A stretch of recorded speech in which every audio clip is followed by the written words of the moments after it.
무능한 게 죄는 아니야. 근데 밖에서 쓰고 다니면서 나한테만 버티라 하지 마.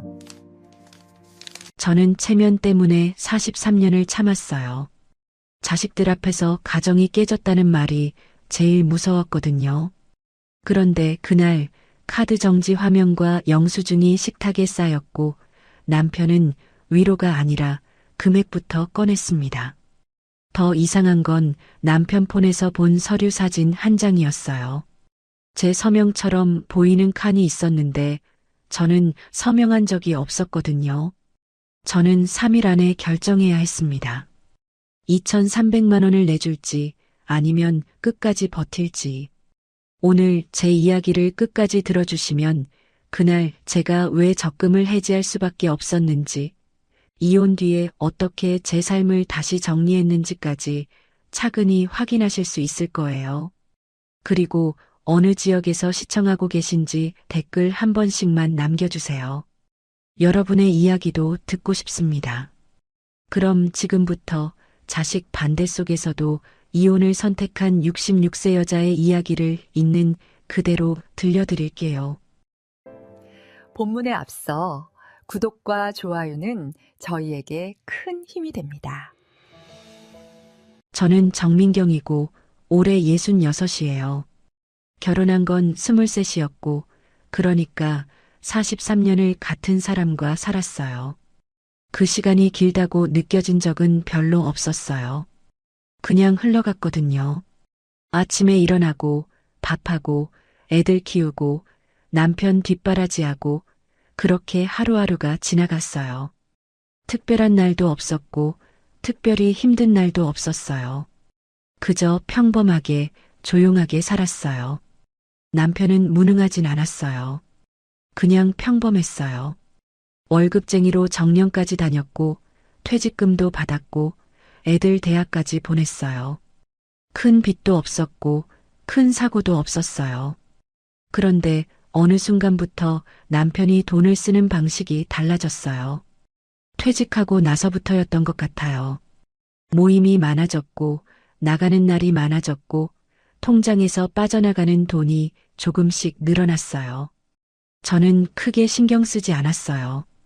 평생 일만 하던 사람이 이제 좀 쉬면서 친구들도 만나고 그러려니 했거든요. 동네 경로당도 다니고 골프도 배우고 그런 거라고 생각했어요. 남편이 행복해 보이면 그걸로 됐다고 여겼어요. 문제는 제 카드가 먼저 막혔다는 거였어요. 그날도 평범한 오후였어요.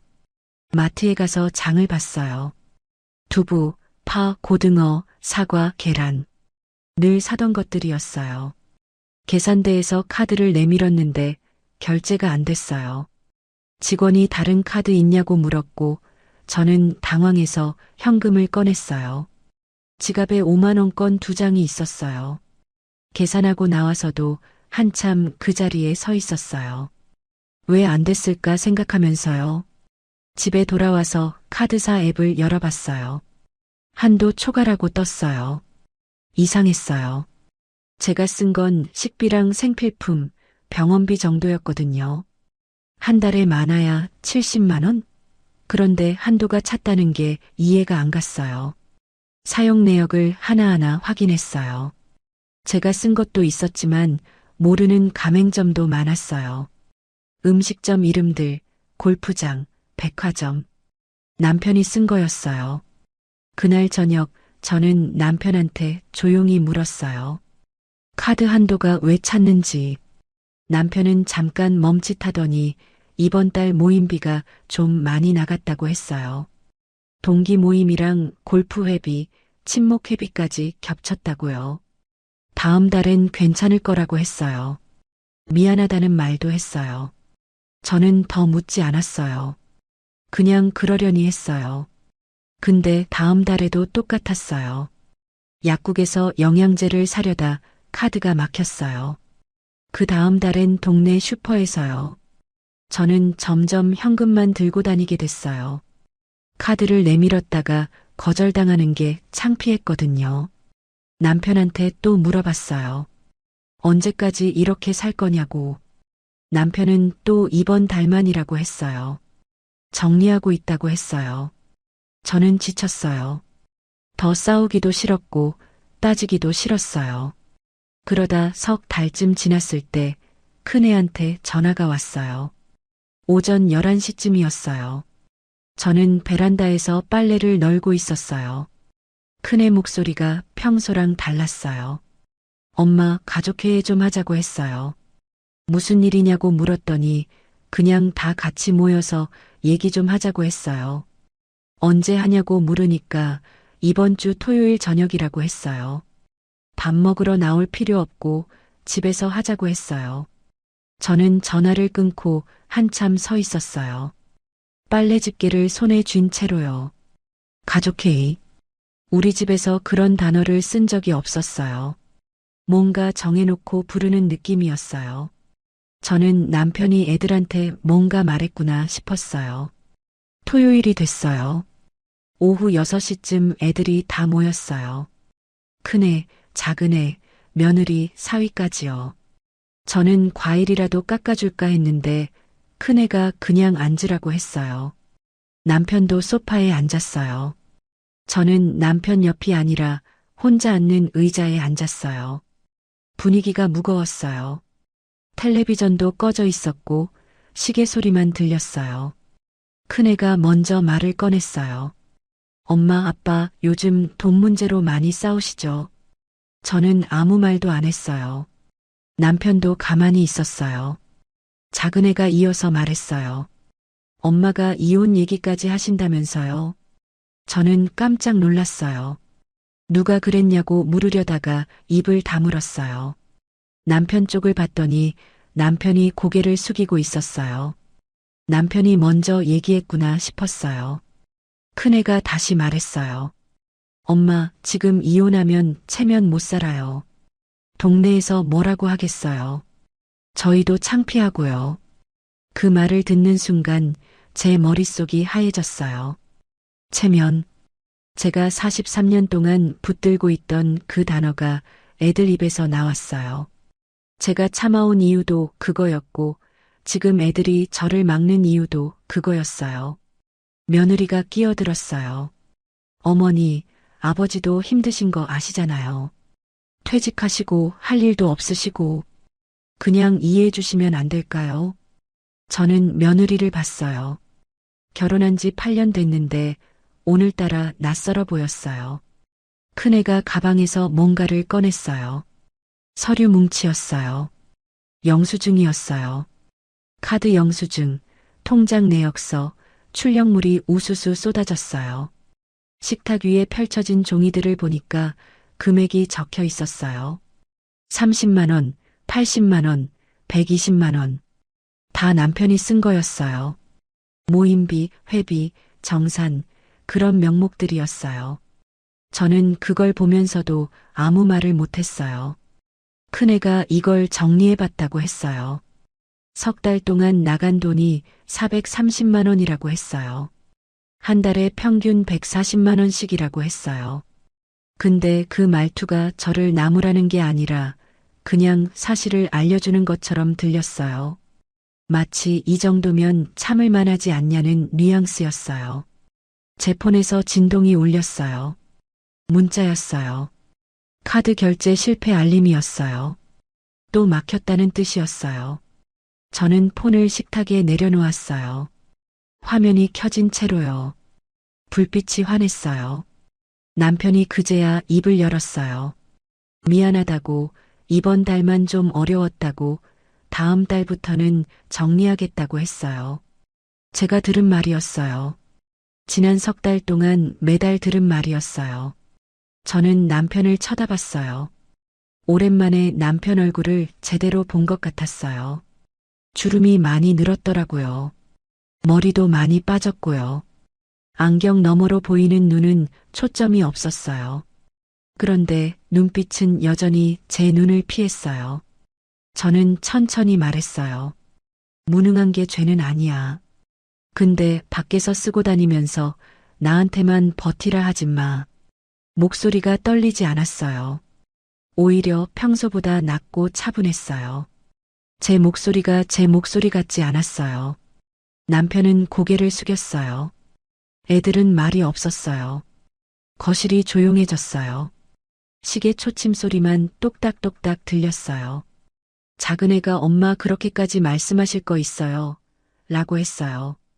아빠도 힘드신 거 알잖아요. 저는 작은 애를 봤어요. 내 딸이 나를 설득하고 있었어요. 아빠 편을 들고 있었어요. 아니, 체면을 들고 있었어요. 이혼한 집딸이 되기 싫다는 표정이었어요. 사위가 조용히 말했어요.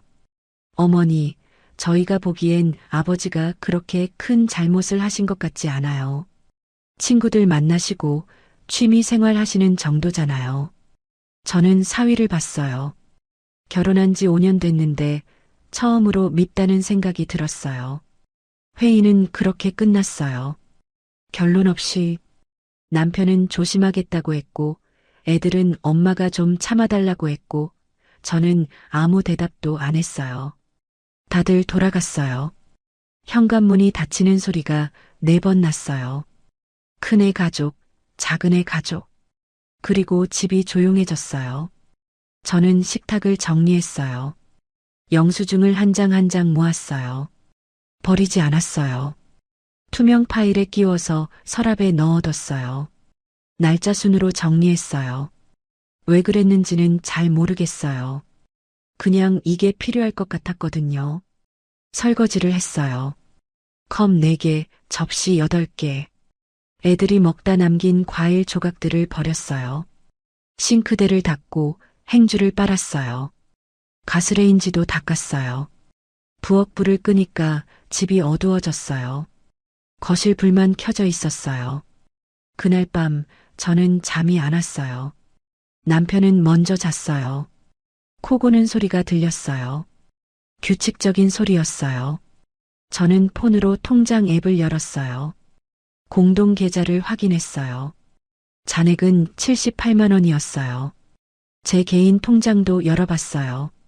적금이 2,300만 원 정도 있었고 비상금 통장에 150만 원 남아 있었어요. 자동이체 내역을 보다가 멈췄어요. 새로 등록된 게 하나 있었어요. 금액은 50만 원. 이체일은 매달 15일. 받는 사람은 모르는 이름이었어요. 김영수. 저는 그 이름을 본 적이 없었어요. 등록일을 확인했어요. 사흘 전이었어요. 가족회의 하기 전날이었어요. 저는 자동이체를 한 적이 없었어요.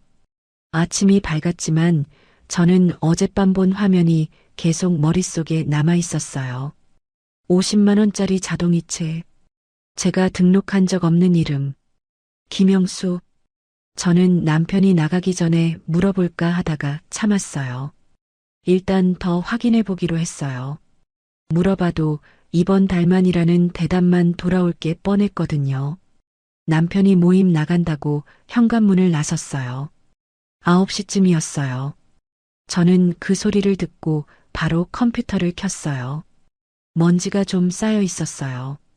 요즘 잘 안 켰거든요. 인터넷 뱅킹으로 들어가서 지난 석 달치 거래 내역을 전부 다운받았어요. 엑셀 파일로요. 화면에 쭉 펼쳐놓고 보니까 숫자들이 눈에 들어왔어요. 30만 원, 50만 원, 100만 원, 150만 원.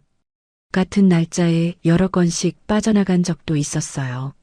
받는 사람 이름도 제각각이었어요.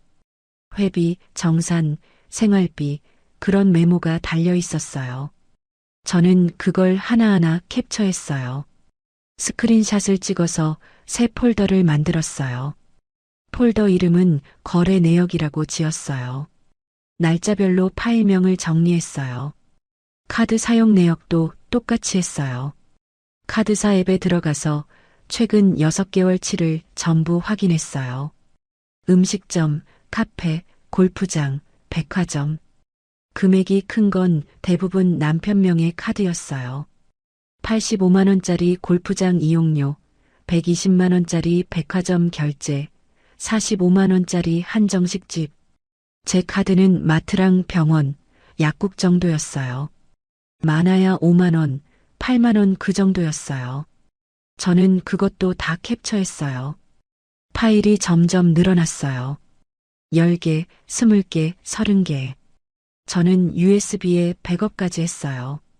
왜 그랬는지는 잘 모르겠어요. 그냥 이게 사라지면 안 될 것 같았거든요.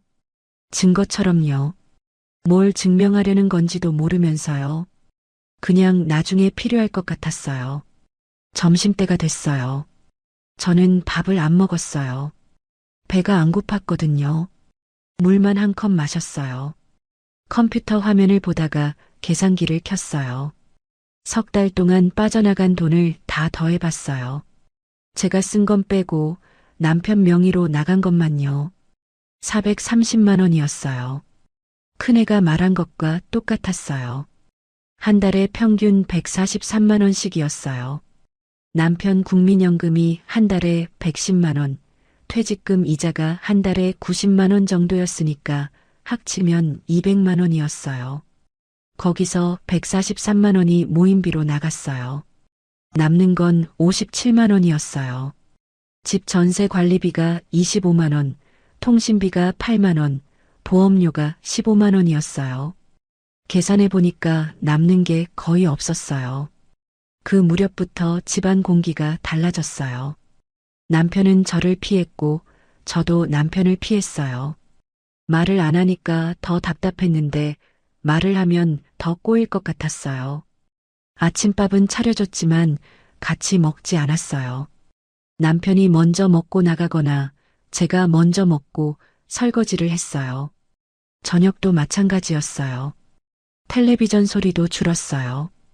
예전엔 남편이 뉴스를 크게 틀어놓고 봤는데 요즘은 방에서 폰만 봤어요. 저도 거실에서 드라마를 보다가 이어폰을 꽂고 봤어요. 같은 공간에 있어도 따로였어요. 큰애한테 전화가 왔어요. 며칠 뒤였어요. 오후 2시쯤이었어요. 저는 베란다에서 화분에 물을 주고 있었어요. 큰애가 엄마 좀 어때요? 라고 물었어요. 아빠랑 얘기 좀 하셨어요. 저는 응 했어요. 큰애가 그럼 이제 괜찮아진 거예요? 라고 물었어요. 저는 대답을 안 했어요. 큰애가 한숨을 쉬는 소리가 들렸어요. 엄마, 그렇게 삐딱하게 나가시면 안 돼요. 저희도 힘들어요. 저는 전화를 끊었어요. 삐딱하게. 그 단어가 자꾸 귀에 걸렸어요. 제가 삐딱한 건가? 힘들다는 말도요. 누가 힘든 건지 잘 모르겠더라고요. 저는 화분에 물을 다 주고 나서 거실로 들어왔어요. 소파에 앉아서 멍하니 창밖을 봤어요. 햇빛이 들어왔어요. 먼지가 날리는 게 보였어요. 그날 밤 저는 또 통장 앱을 열었어요. 습관처럼요. 새로 빠져나간 금액이 있었어요. 80만 원. 회비라고 적혀 있었어요. 저는 캡처했어요. 파일명에 날짜를 넣고 저장했어요. 그리고 또 계산했어요. 이번 달 들어서만 해도 벌써 280만 원이 나갔어요. 머리가 아팠어요. 저는 폰을 내려놓고 누웠어요. 천장을 봤어요. 형광등이 깜빡거렸어요. 갈아야 하는데 자꾸 미루게 됐어요. 귀찮았거든요. 며칠 뒤 저는 구청에 갔어요. 혼자요. 아무한테도 말 안 하고요. 버스를 2번 갈아타고 갔어요. 구청 민원실에서 번호표를 뽑았어요. 1시간쯤 기다렸어요. 제 차례가 됐을 때 저는 직원한테 조용히 물었어요. 협의 이혼 신청은 어떻게 하냐고. 직원이 서류를 꺼내줬어요. 협의 이혼 신청서였어요. 양쪽 다 도장 찍고 오시면 된다고 했어요. 저는 서류를 받아들고 나왔어요. 가방에 넣어뒀어요. 손이 떨렸어요. 버스 정류장에서 한참을 기다렸어요. 버스가 와도 안 탔어요. 1대, 2대 보내고 나서야 탔어요.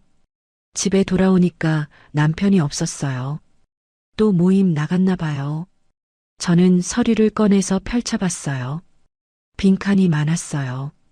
재산분할, 양육권, 위자료. 저희는 애들이 다 컸으니까 양육권은 해당 없었고 위자료도 딱히 없었어요. 재산 분할만 쓰면 됐어요. 근데 재산이 뭐가 있었나 싶었어요. 집은 전세였고 전세금 1억 5천만 원은 남편 퇴직금으로 넣은 거였어요. 통장엔 별로 없었고 남편 퇴직금도 거의 다 쓴 것 같았어요. 제 적금 2,300만 원 정도가 전부였어요.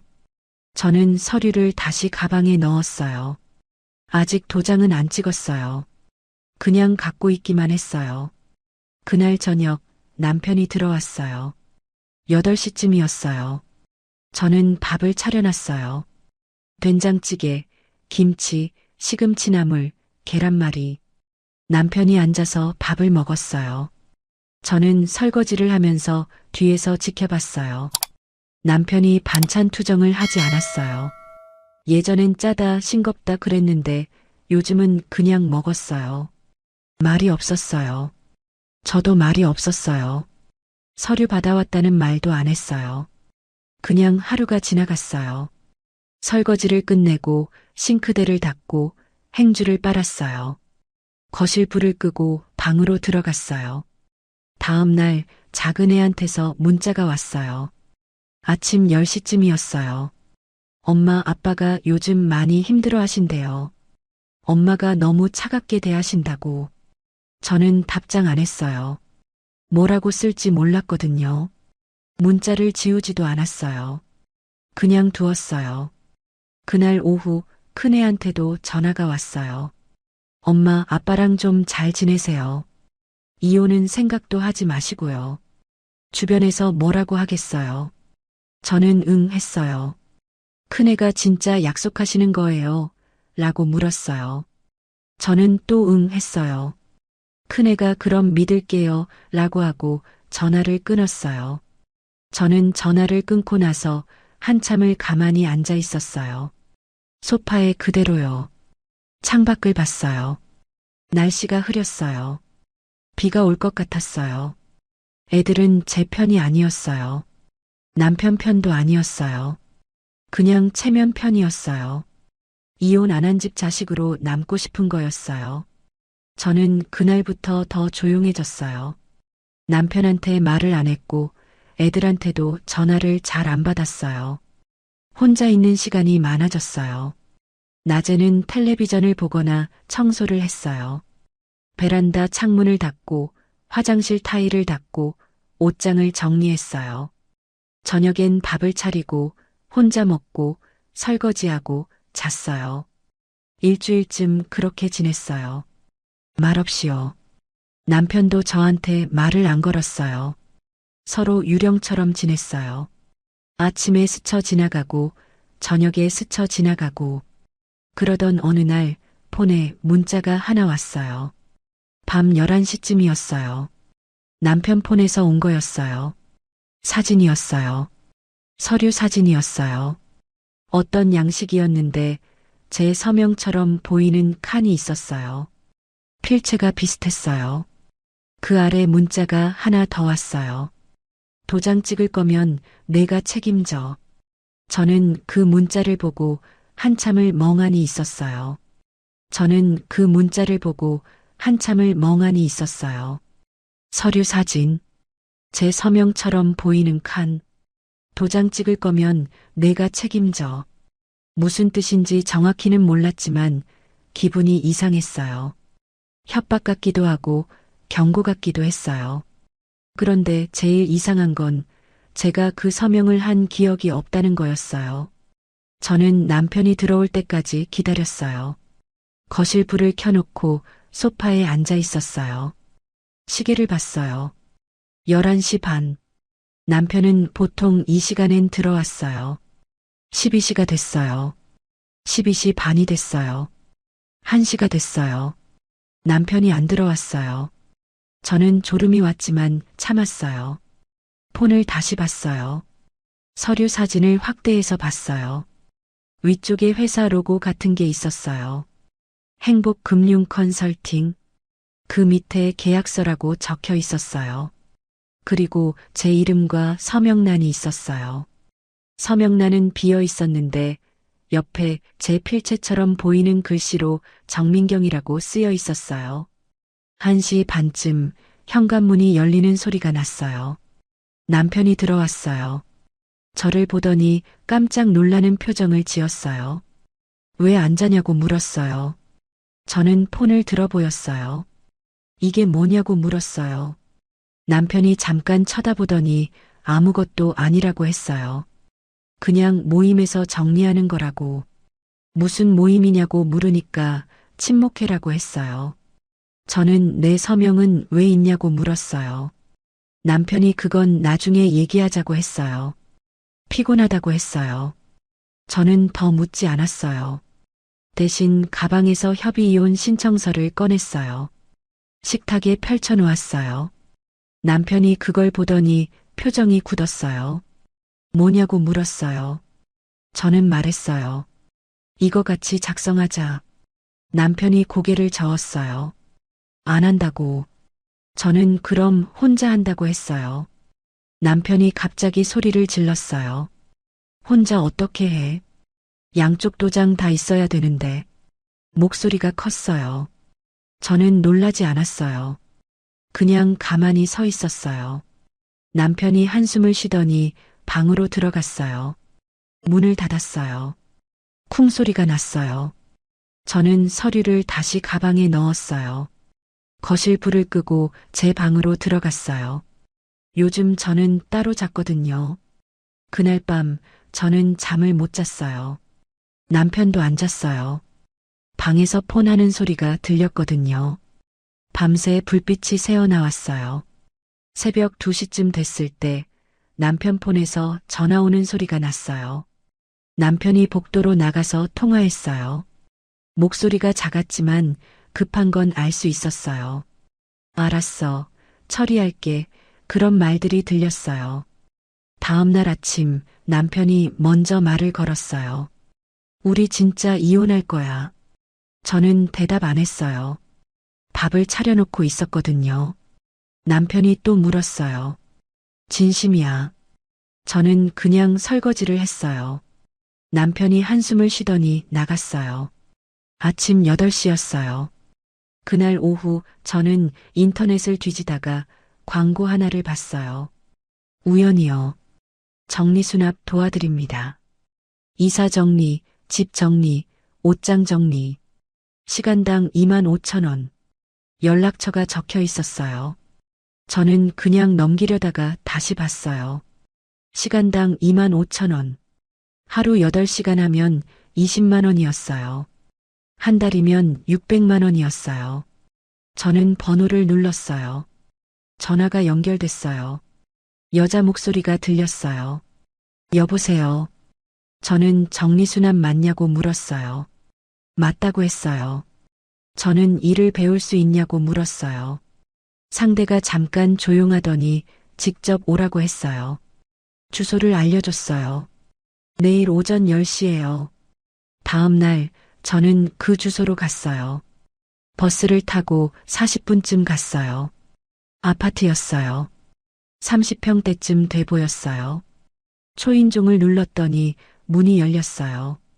안으로 들어가니까 집이 좀 어질러져 있었어요. 박스가 쌓여 있었고 옷이 여기저기 널려 있었고 책이 바닥에 깔려 있었어요.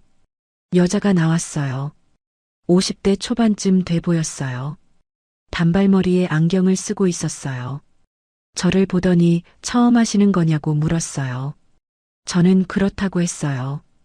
여자가 가격부터 물었어요.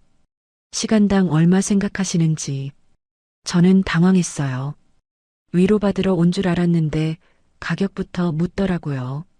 저는 광고에 나온 대로 25,000원이요 라고 했어요. 여자가 고개를 끄덕이더니 그럼 오늘 한번 해보라고 했어요. 제대로 하면 다음에도 부르겠다고요.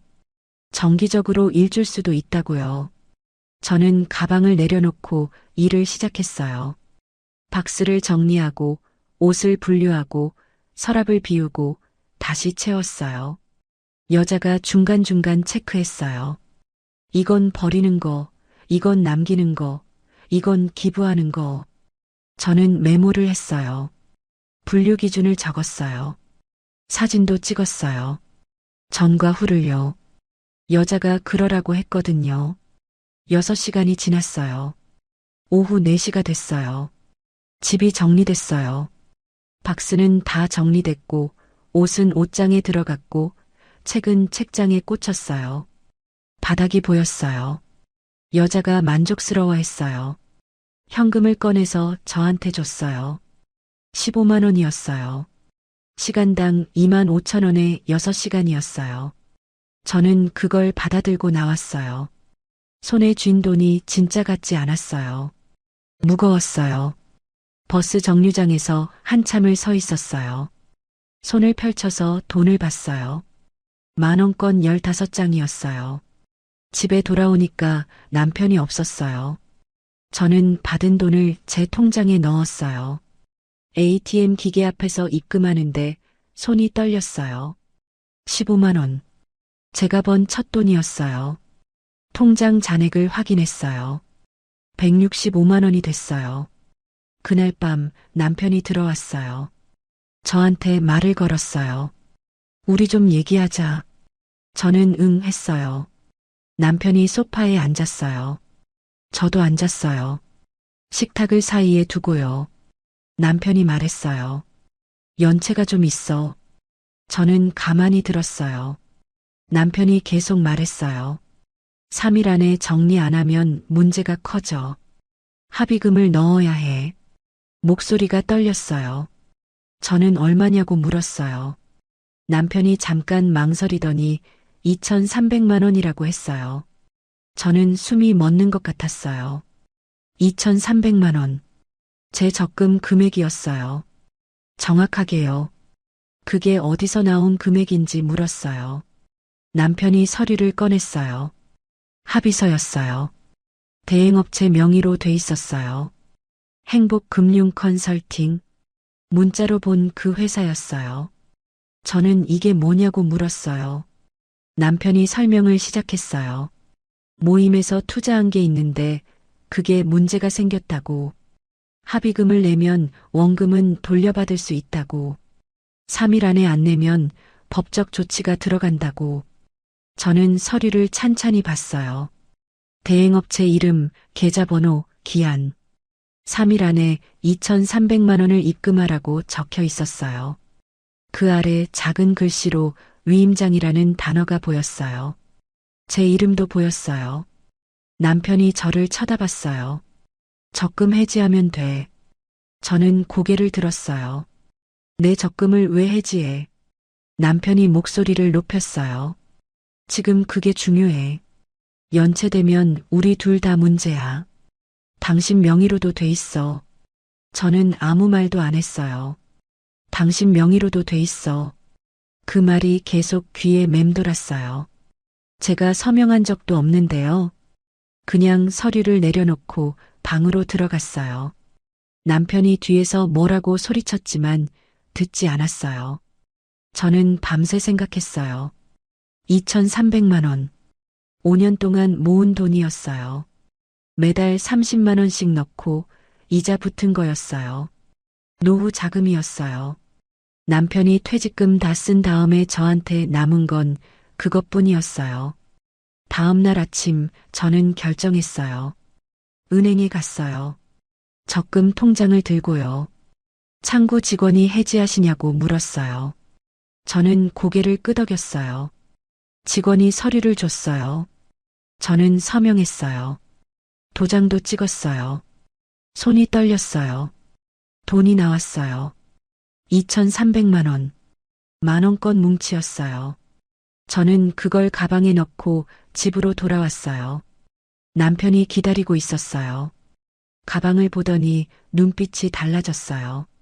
저는 가방에서 돈을 꺼냈어요. 식탁에 내려놓았어요. 남편이 고맙다고 했어요. 바로 해결하겠다고 했어요. 오늘 중으로 넣겠다고 했어요. 저는 아무 말도 안 했어요. 남편이 나갔어요. 돈을 들고요. 1시간쯤 뒤에 문자가 왔어요. 입금했다고. 이제 괜찮다고. 저는 문자를 보고 통장 앱을 열었어요. 2,300만 원이 빠져나갔어요. 남편 명의 계좌로요. 거기까진 예상했어요. 그런데 이상한 게 보였어요. 그 돈이 한 번에 안 끝났어요. 몇 분 간격으로 여러 계좌로 쪼개져서 이동한 흔적이 있었어요. 800만 원, 700만 원, 500만 원, 300만 원. 받는 사람 이름도 다 달랐어요. 저는 그 화면을 캡처했어요. 저는 그 화면을 캡처하고 나서 한참을 가만히 앉아 있었어요. 2,300만 원이 여러 계좌로 쪼개져서 이동했어요. 800만 원, 700만 원, 500만 원, 300만 원.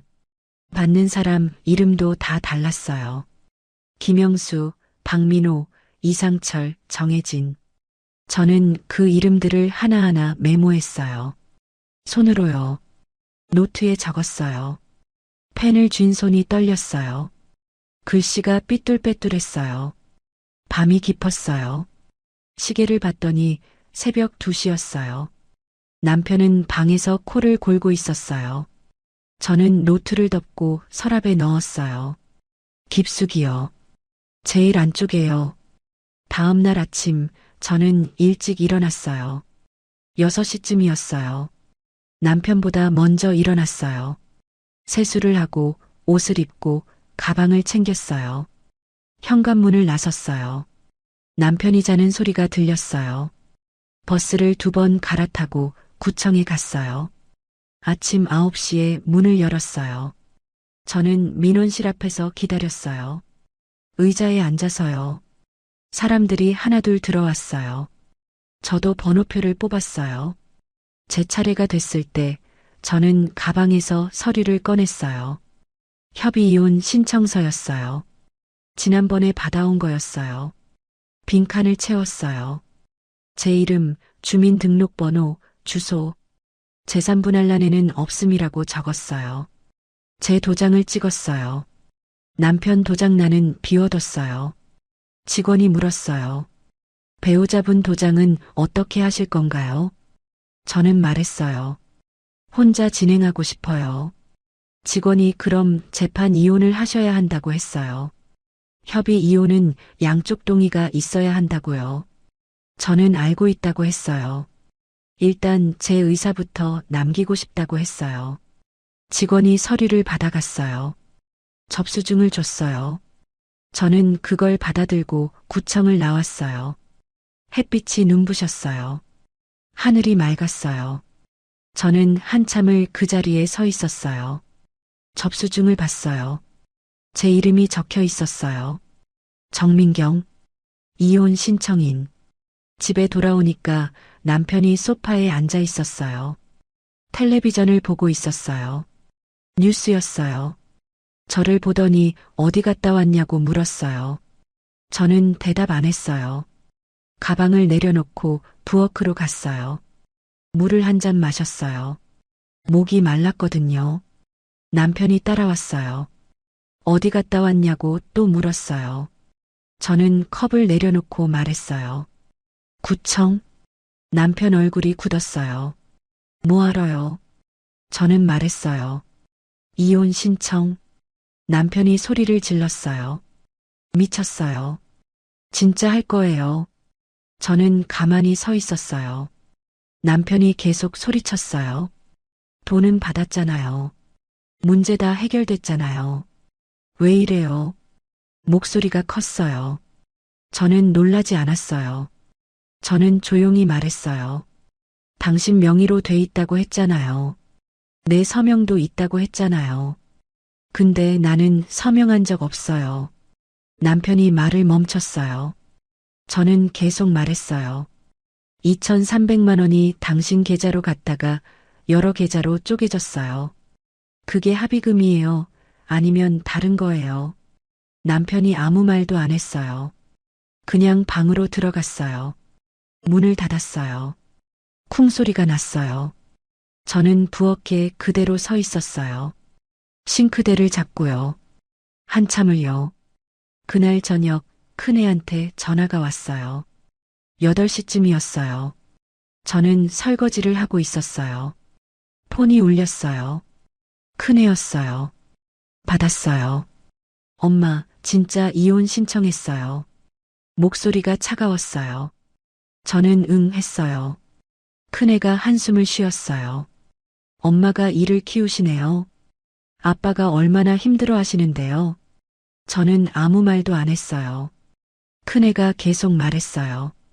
엄마, 이러시면 우리는 어떡해요? 주변에서 뭐라고 하겠어요? 저는 전화를 끊었어요. 일을 키웠다. 그 말이 자꾸 귀에 걸렸어요. 제가 일을 키운 건가요? 2,300만 원 준 게 일을 키운 건가요? 저는 손을 닦고 거실로 나왔어요. 소파에 앉았어요. 텔레비전을 켰어요. 드라마가 나왔어요. 저는 보지 않았어요. 그냥 소리만 들었어요. 며칠 뒤 작은 애도 연락이 왔어요. 문자였어요. 아침 10시쯤이었어요. 저는 화분에 물을 주고 있었어요. 폰이 울렸어요. 문자였어요. 엄마, 우리 가족 망가뜨리지 마세요. 제발. 저는 답장 안 했어요. 문자를 지우지도 않았어요. 그냥 두었어요. 현실은 바로 차가워졌어요.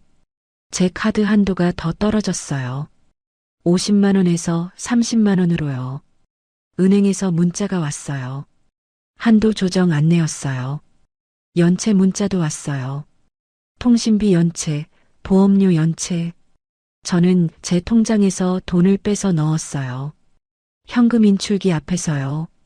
남은 잔액이 줄어들었어요. 165만 원에서 120만 원으로요. 자식들은 저한테 차가웠어요. 큰애는 전화를 안 받았어요. 작은애는 문자만 보냈어요. 짧게요. 냉랭하게요. 그런데 저는 포기하지 않았어요. 대신 일을 늘렸어요. 정리수납 일을요.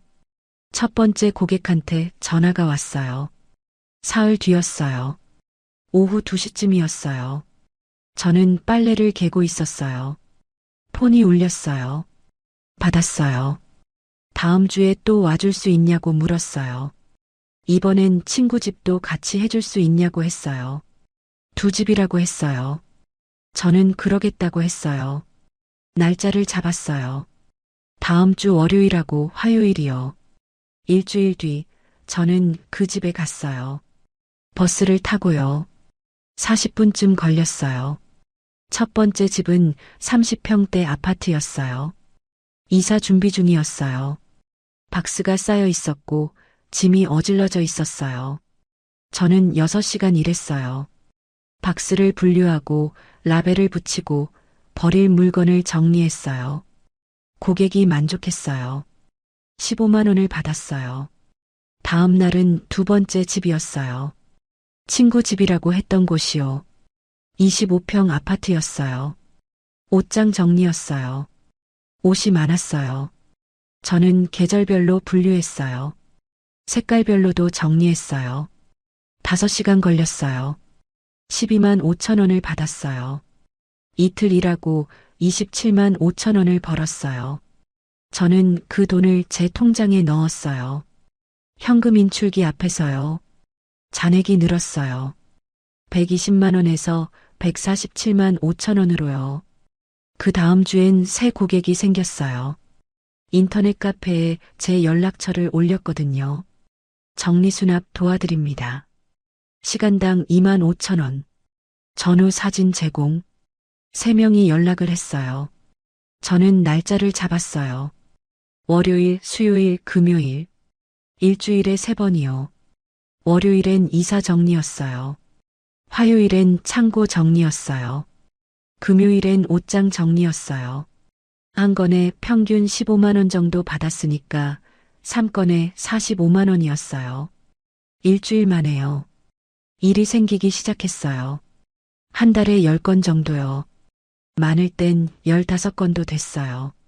한 건에 평균 15만 원 정도 받았으니까 한 달에 200만 원 정도 벌었어요. 처음으로 제 힘으로 번 돈이었어요. 땀 흘려서 번 돈이었어요.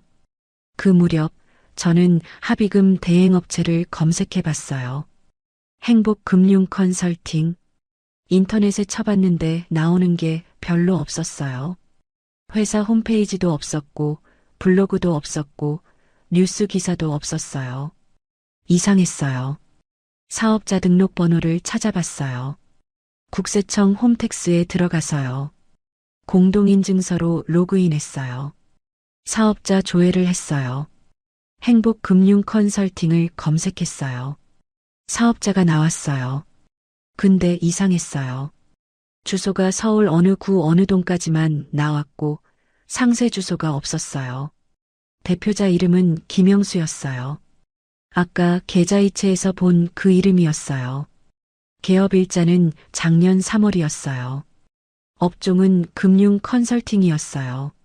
저는 그 주소를 지도에 검색해 봤어요. 컴퓨터로요. 지도 앱을 켰어요. 주소를 입력했어요. 화면이 확대됐어요. 그런데 건물이 안 보였어요. 거리비로 봤어요. 공터였어요. 건물이 없었어요. 옛날 건물이 철거되고 비어있는 땅이었어요. 펜스가 쳐져 있었고 잡초가 자라 있었어요. 저는 캡처했어요. 그 화면을요. 스크린샷을 찍었어요. 파일로 저장했어요. 전화번호도 검색해 봤어요. 합의서에 적힌 번호를요. 010으로 시작하는 번호였어요. 인터넷에 쳐봤어요. 여러 개가 나왔어요. 대출 사기, 보이스피싱, 투자 사기. 다 같은 번호였어요. 신고 게시글이 많았어요. 저는 그 번호로 전화를 걸어봤어요. 손이 떨렸어요. 숨을 한 번 쉬고 통화 버튼을 눌렀어요. 신호가 갔어요. 연결이 됐어요. 남자 목소리가 들렸어요. 여보세요. 저는 조용히 물었어요. 행복금융 컨설팅 맞나요? 남자가 잠깐 조용했어요. 그러더니 누구냐고 물었어요. 저는 말했어요. 합의금 입금했는데 확인하려고 전화했어요. 남자가 이름을 물었어요. 저는 정민경이라고 했어요. 남자가 또 조용했어요. 숨소리만 들렸어요. 그러더니 담당자한테 연결해준다고 했어요. 잠시만 기다리라고 했어요. 음악이 나왔어요. 대기 음악이요. 한참을요. 1분, 2분, 3분, 5분쯤 지났을 때 전화가 끊겼어요. 뚝 소리와 함께요. 저는 다시 걸었어요. 이번엔 연결이 안 됐어요. 꺼져 있다고 나왔어요. 전원이 꺼져 있거나 통화 연결이 되지 않는다고요. 저는 남편 폰을 확인해 보기로 했어요. 남편이 샤워하는 동안요. 조심스럽게 폰을 들었어요. 잠금이 돼 있었지만 저는 비밀번호를 알았어요. 남편 생일이었거든요. 6자리요. 폰을 열었어요. 연락처를 봤어요. 검색창에 김영수를 쳤어요. 나왔어요. 그런데 그 번호가 2개였어요. 하나는 김영수였고 하나는 총무였어요. 같은 번호였어요. 똑같은 번호가 2개 이름으로 저장돼 있었어요. 저는 문자함을 봤어요. 총무와 주고받은 문자가 있었어요. 최근 거래 내역이요.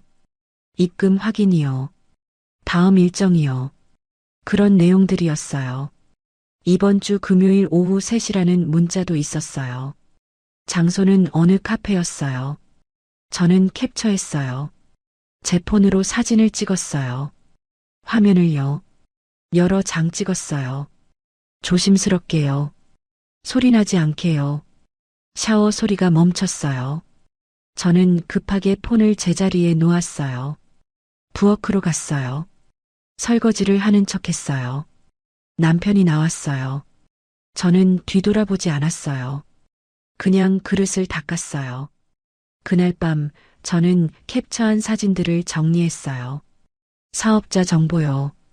공터 지도요. 전화번호 검색 결과요. 남편 폰 문자요. 폴더를 만들었어요. 이름을 증거라고 붙였어요. USB에도 저장했어요. 백업으로요. 남편 폰에서 같은 번호가 총무와 김영수로 저장돼 있었어요. 혼자가 아니었어요. 여러 명이었어요. 저는 증거 폴더를 열어놓고 한참을 봤어요. 캡처한 사진들이 20개가 넘었어요. 사업자 정보, 공터 사진, 전화번호 검색 결과, 남편 폰 문자, 계좌이체 내역. 하나하나 따로 보면 그냥 이상한 거였지만 다 모아놓고 보니까 퍼즐처럼 맞춰지기 시작했어요. 뭔가 보이기 시작했어요. 전체 그림이요. 저는 정리수납하듯이 정리했어요. 컴퓨터에 새 파일을 만들었어요. 표를 만들었어요. 날짜 칸, 금액 칸, 받는 사람 칸, 메모 칸. 이렇게 4개 칸을 만들었어요. 그리고 지난 6개월치 거래 내역을 하나하나 입력했어요. 손으로요. 키보드를 두드리면서요. 첫 번째 의심 거래는 4월 15일이었어요. 50만 원이 김영수한테 갔어요. 회비라고 적혀 있었어요. 그 다음은 5월 3일이었어요. 80만 원이 박민호한테요. 정산이라고 적혀 있었어요. 5월 18일엔 120만 원이 이상철한테요. 관리비라고 적혀 있었어요. 저는 받는 사람 이름을 따로 정리했어요. 종이에요. 손으로 적었어요. 김영수, 박민호, 이상철, 정혜진, 최동욱. 5명이었어요. 같은 사람들한테 반복해서 돈이 갔어요. 일정한 패턴이 보였어요. 저는 그 이름들을 인터넷에 검색해 봤어요. 하나하나요. 김영수를 쳤어요. 아무것도 안 나왔어요. 박민호도 쳤어요. 역시 아무것도 안 나왔어요. 이상철, 정혜진, 최동욱. 다 검색했어요. 뉴스 기사도 없었고, 블로그도 없었고, 회사 정보도 없었어요. 2,300만 원이 빠져나간 날을 다시 봤어요. 자세히요. 남편 계좌로 들어갔다가 30분 만에 4개의 계좌로 쪼개졌어요. 800만 원은 김영수한테요. 700만 원은 박민호한테요. 500만 원은 이상철한테요. 300만 원은 정혜진한테요. 그리고 그 돈들이 다시 이동했어요. 같은 날 안에요. 전부 현금 인출로 나왔어요. 현금 인출기에서요. 저는 사업자 정보를 다시 봤어요. 행복금융 컨설팅, 대표자 김영수, 주소 공터, 전화번호 사기 의심. 저는 메모를 추가했어요. 노트에요.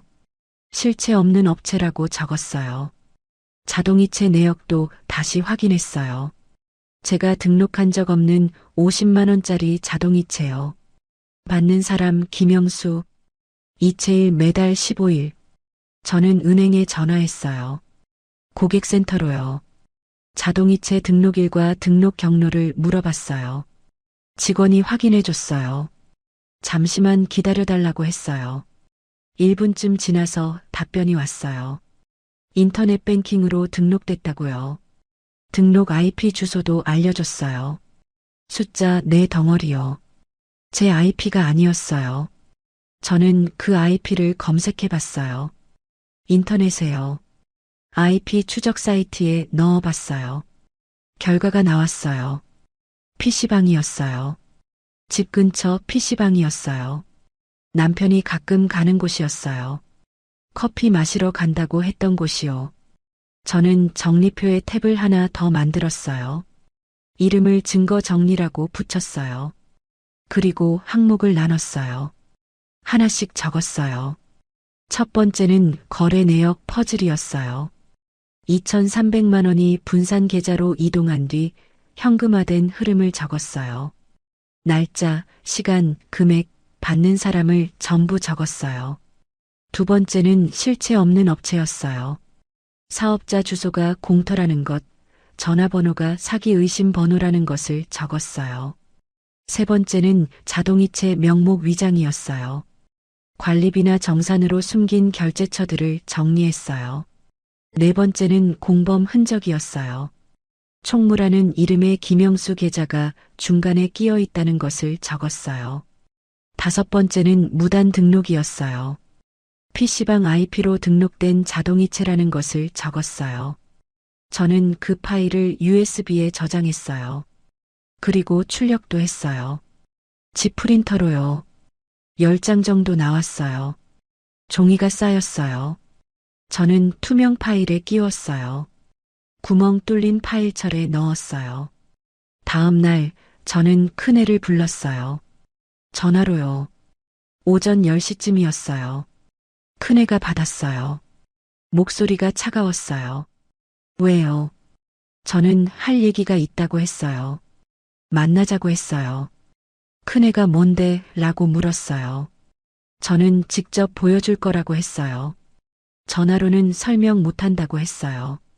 큰애가 한숨을 쉬더니 알겠다고 했어요. 내일 오후에 간다고 했어요. 이틀 뒤 큰애가 왔어요. 혼자요. 오후 2시쯤이었어요. 초인종이 울렸어요. 저는 문을 열어줬어요. 큰애가 들어왔어요. 인사도 안 했어요. 그냥 신발을 벗고 들어왔어요. 저는 커피를 내줬어요. 인스턴트요. 뜨거웠어요. 큰애가 마시지 않았어요. 그냥 식탁에 앉아서 물었어요. 그냥 뭔데요? 저는 파일을 꺼냈어요. 출력한 종이들을요. 파일철을 열었어요. 식탁에 펼쳤어요. 10장이요. 큰애가 보더니 표정이 굳었어요. 이게 뭐예요? 저는 설명했어요. 차근차근요. 천천히요. 2,300만 원이 어떻게 이동했는지요. 800만 원은 김영수한테, 700만 원은 박민호한테, 500만 원은 이상철한테, 300만 원은 정혜진한테 갔다고요. 그리고 전부 현금으로 인출됐다고요. 행복금융 컨설팅이 어떤 회사인지도 설명했어요. 주소가 공터라는 것, 전화번호가 사기 번호라는 것, 사업자가 작년에 개업했다는 것을요. 자동이체가 어떻게 등록됐는지도 말했어요.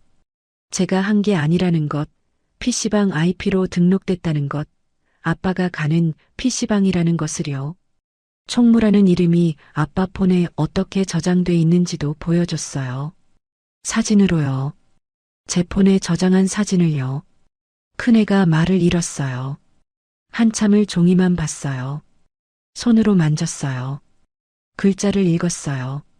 숫자를 확인했어요. 그러더니 조용히 물었어요. 이거 진짜예요. 이거 사기예요. 저는 대답 안 했어요. 그냥 자료를 보라고 했어요. 더 보라고 했어요. 큰애가 휴대폰을 꺼냈어요. 행복금융 컨설팅을 검색했어요. 손가락으로 쳤어요. 화면을 봤어요. 아무것도 안 나왔어요.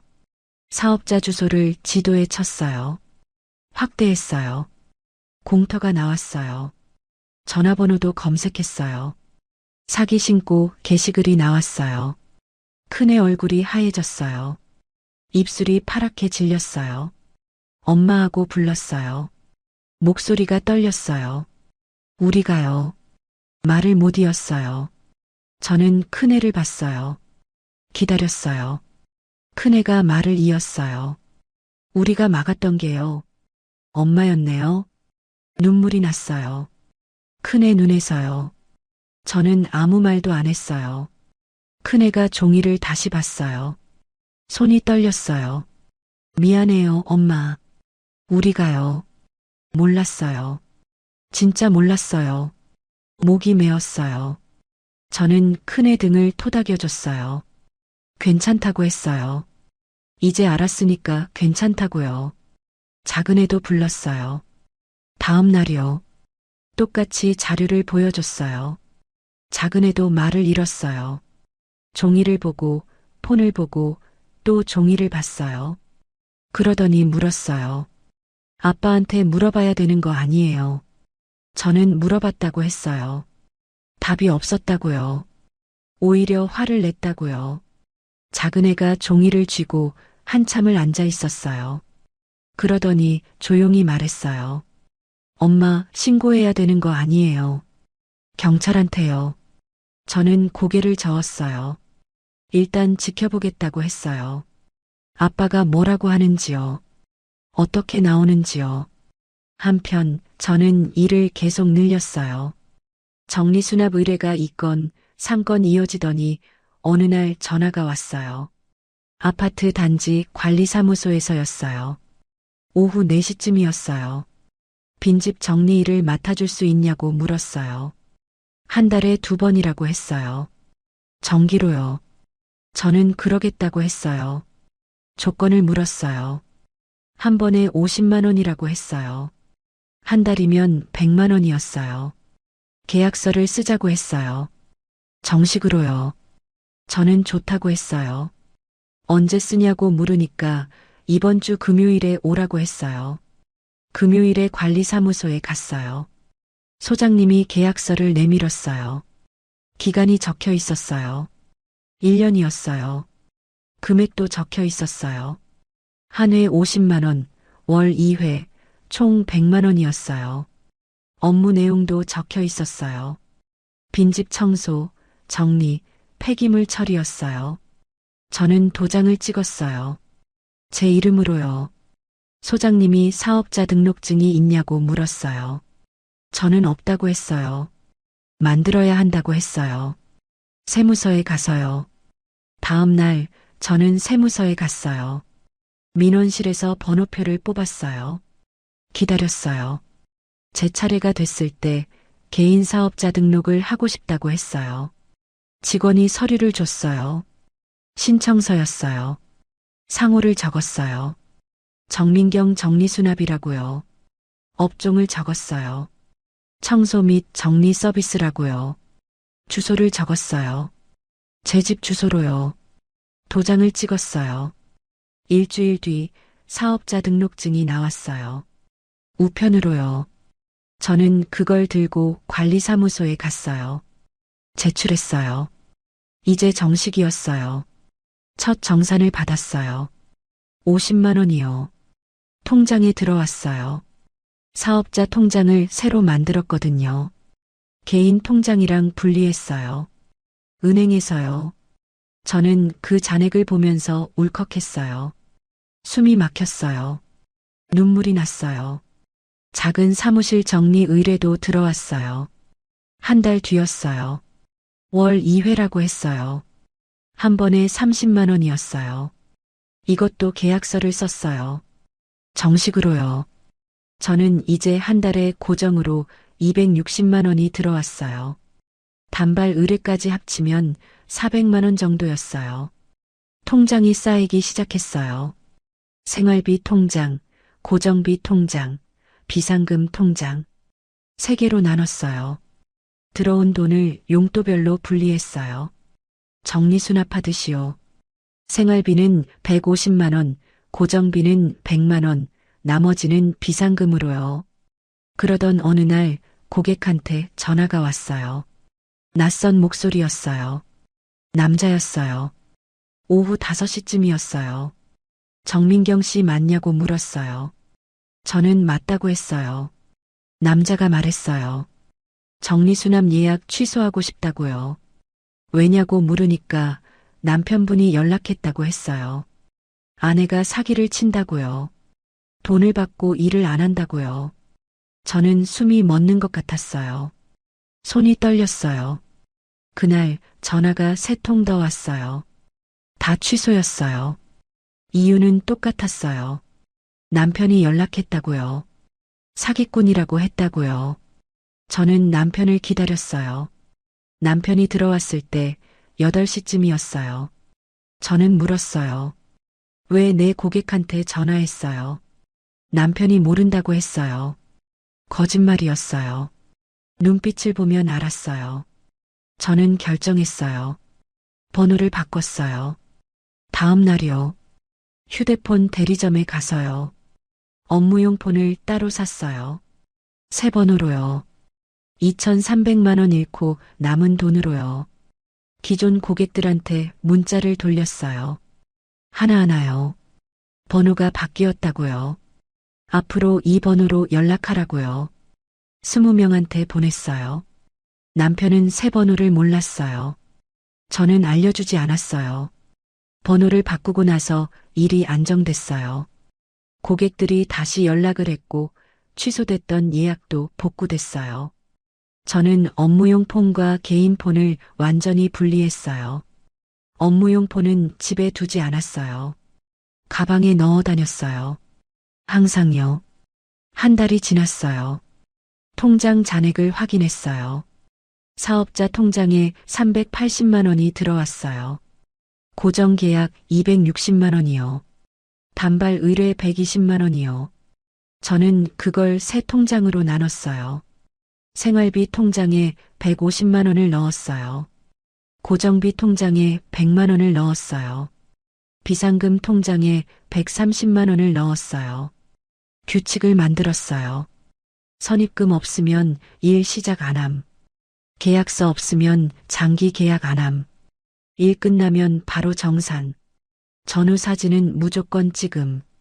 정산서는 반드시 이메일로 보냄. 저는 그 규칙들을 노트에 적어뒀어요. 업무용 노트요. 일할 때마다 확인했어요. 하나하나요. 2달째 통장에 420만 원이 들어왔어요. 고정 계약이 하나 더 늘었거든요. 소형 사무실이었어요. 한 달에 한 번 50만 원이었어요. 3달째엔 480만 원이었어요. 일이 입소문을 타기 시작했어요. 꼼꼼하다고요. 빠르다고요. 믿을만하다고요. 저는 매번 똑같이 일했어요. 체크리스트 작성했어요. 분류 기준 확인했어요. 전후 사진 촬영했어요. 정리 완료했어요. 정산서 전달했어요. 한 번도 빠뜨리지 않았어요.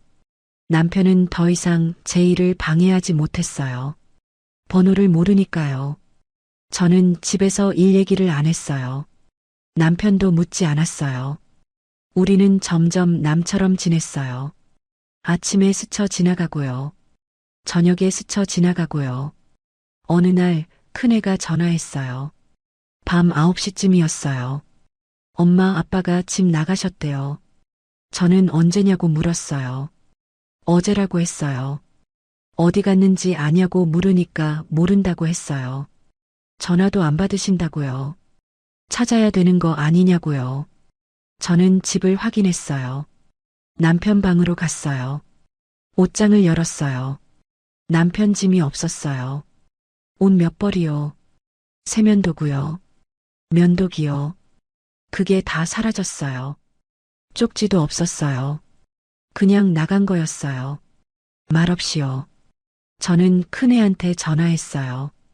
짐 챙겨서 나간 것 같다고 했어요. 큰애가 어떡하냐고 물었어요.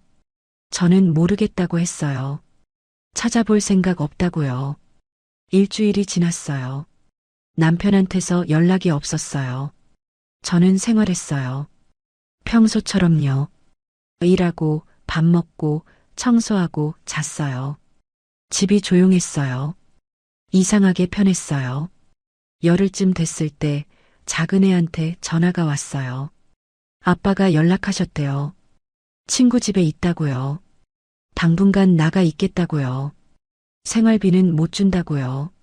저는 그래 라고만 했어요. 필요 없다고 했어요.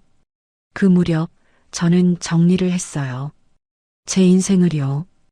USB에 저장한 증거 파일들을 다시 봤어요. 2,300만 원이 어떻게 사라졌는지요. 누구한테 갔는지요.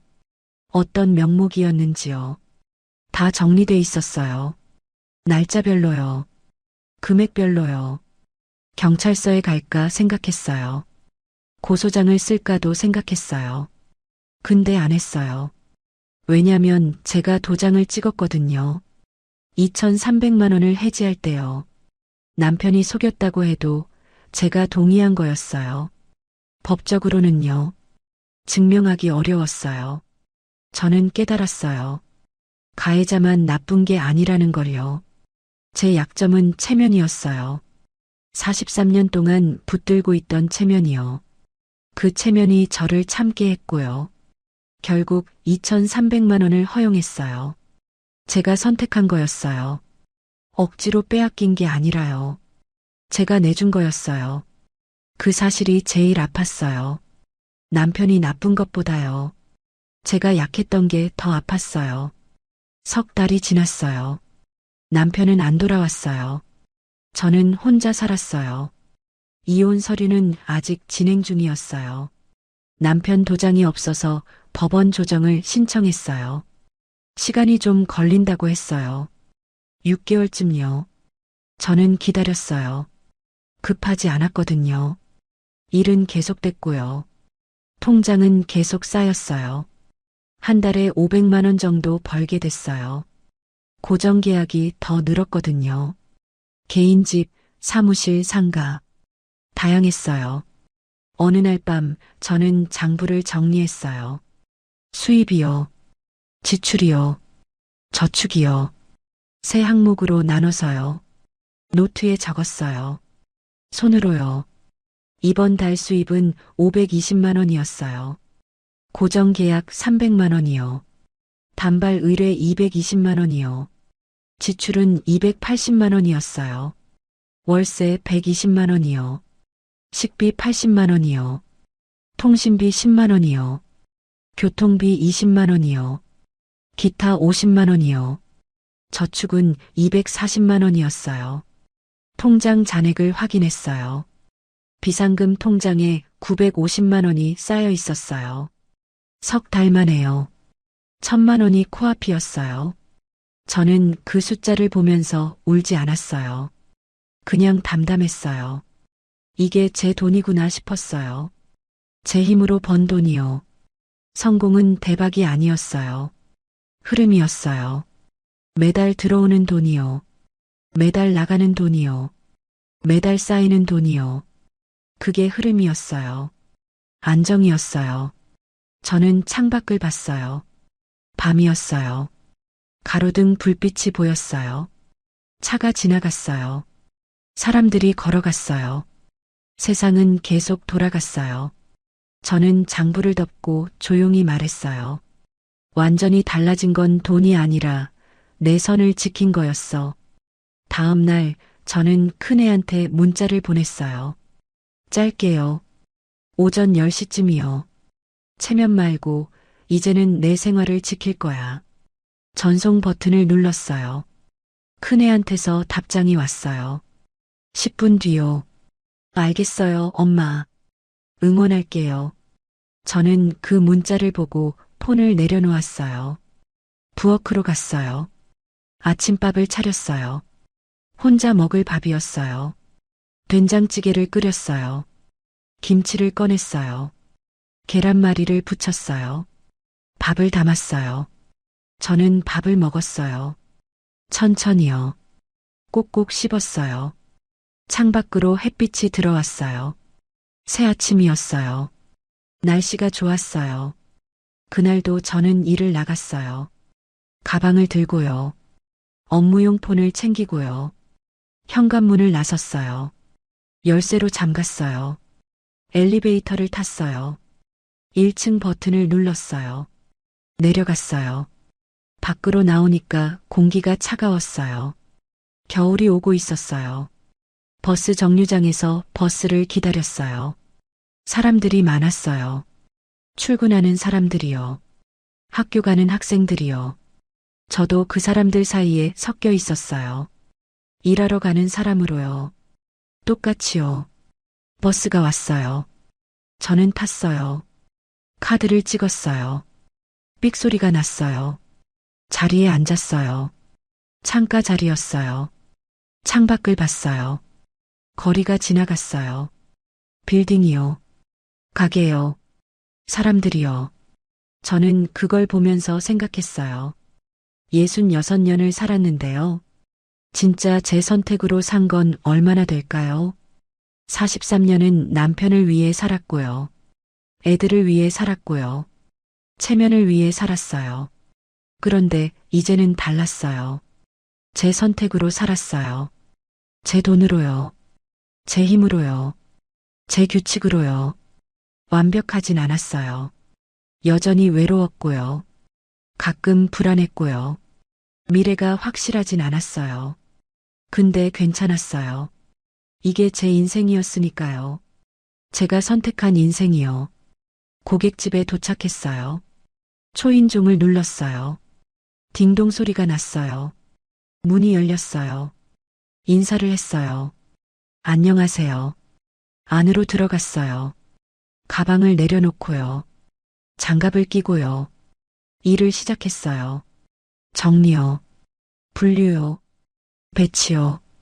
정돈이요. 제가 제일 잘하는 일이었어요. 남의 집을 정리하면서요. 제 인생도 정리했어요. 어질러진 것들을 하나씩 자리에 놓으면서요. 제 마음도 자리를 찾았어요. 6시간이 지났어요.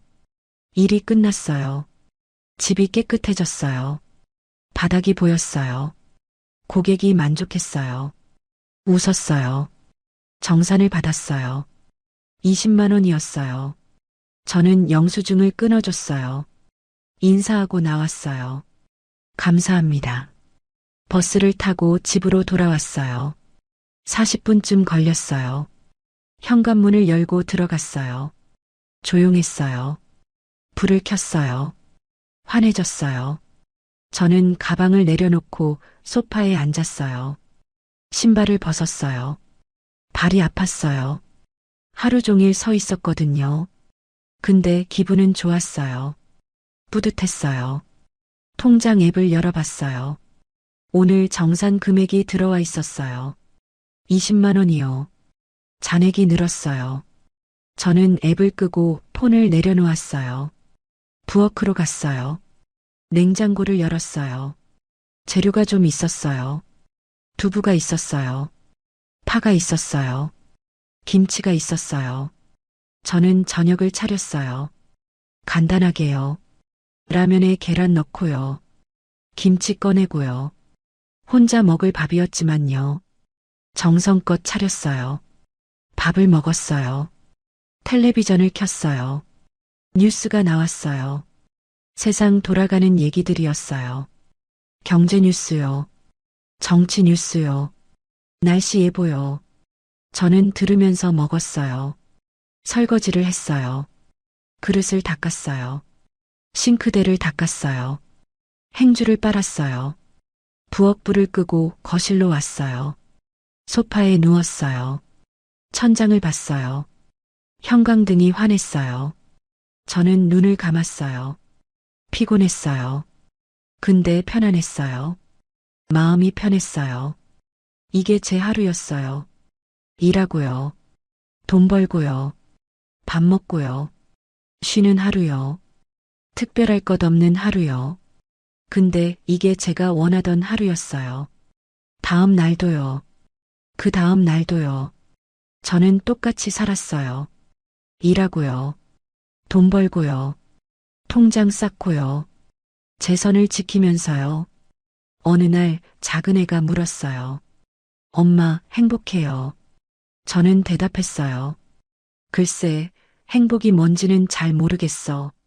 근데 후회는 안 해. 그게 제 대답이었어요.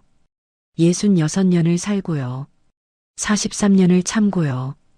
2,300만 원을 잃고요. 혼자가 되고 나서 내린 결론이었어요. 완전히 달라진 건 돈이 아니었어요. 제 선을 지킨 거였어요. 체면 말고요. 내 생활을 선택한 거였어요. 저는 더 이상 누군가의 엄마만이 아니었어요. 누군가의 아내만이 아니었어요. 정민경이었어요. 66살 정민경이요. 정리수납으로 돈 버는 정민경이요. 제 규칙대로 사는 정민경이요. 그게 전부였어요. 그걸로 충분했어요. 충분했어요. 충분했어요. 충분했어요. 충분했어요. 충분했어요.